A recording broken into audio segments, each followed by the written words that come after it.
Mexico has one of the highest deforestation rates in the world. It loses about 330,000 hectares of forest per year due to illegal logging and conversion to more lucrative land uses, like agriculture, tourism, mining and urban expansion. But Mexico also showcases some of the best practices in sustainable forest management, like Ixtlàn de Juàrez in the state of Oaxaca. In Ixtlàn, they're convinced that the key to sustainable forest management is community ownership of the forest, and they make that very clear. 3 decades ago, the Zapotec Indians of Ixtlàn won the right to manage the forest communally. It was the end of federal government concessions and the beginning of more protective management.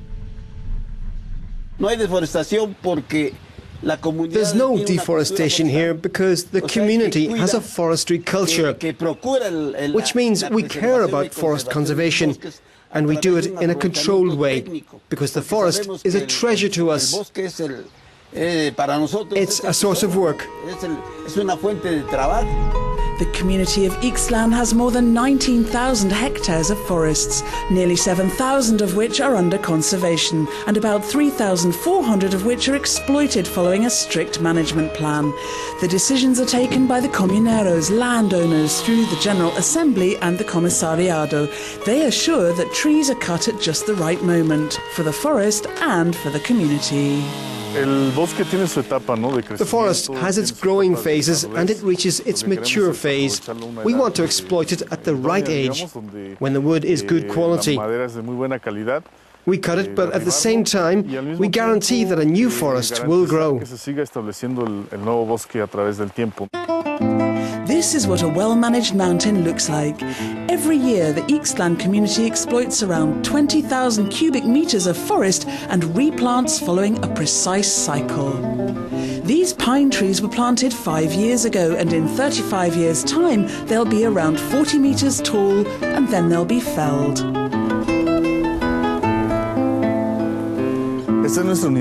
This is our area. We cut a 50-meter line, then we leave another 150 meters for the next cutting cycles. We'll cut another 50 meters in 10 years, another 50 meters in 20 years, another 50 in 30 years.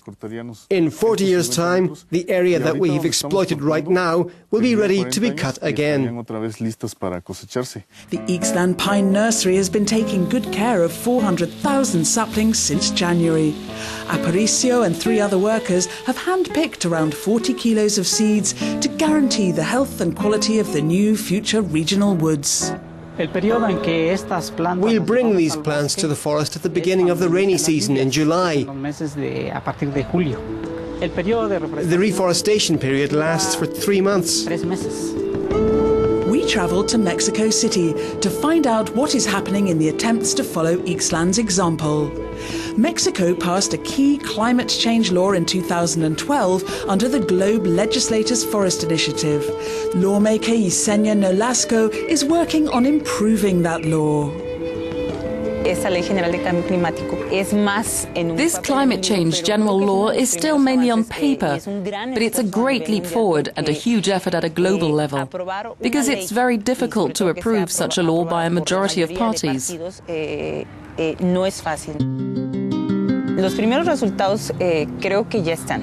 We've already seen the first achievements. This law helped set up a green fund, where the federal government injects resources that can be used to combat climate change. It still hasn't clearly been defined who will benefit from the Green Fund and how. Comuneros like Oscar complain that the law doesn't mention communities but only municipalities, a key detail when accessing future funds. This law hasn't been applied yet. So far, we haven't waited for the money coming from other institutions. Our sustainable forest exploitation brings benefits, and our assembly decides how to use them. A big percentage is reinvested in forest preservation. The reforms of 2012 paved the way towards local communities receiving the benefits derived from any future carbon compensation scheme.